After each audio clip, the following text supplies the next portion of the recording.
দফায় আগামী 29শে মে হবিগঞ্জের 3টি উপজেলা পরিষদের নির্বাচন অনুষ্ঠিত হচ্ছে। এই নির্বাচনকে সামনে রেখে চেয়ারম্যান ও ভাইস চেয়ারম্যান প্রার্থীরা অব্যাহত প্রচার প্রচারণা চালিয়ে যাচ্ছেন।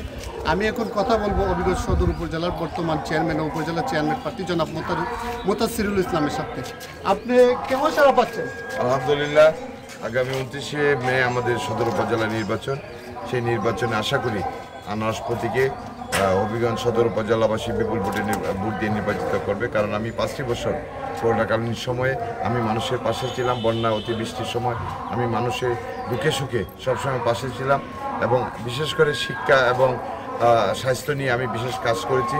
আমাকে সিলেট বিভাগের শ্রেষ্ঠ চেয়ারম্যান হিসেবে 4বার সরকার ঘোষণা করেছে।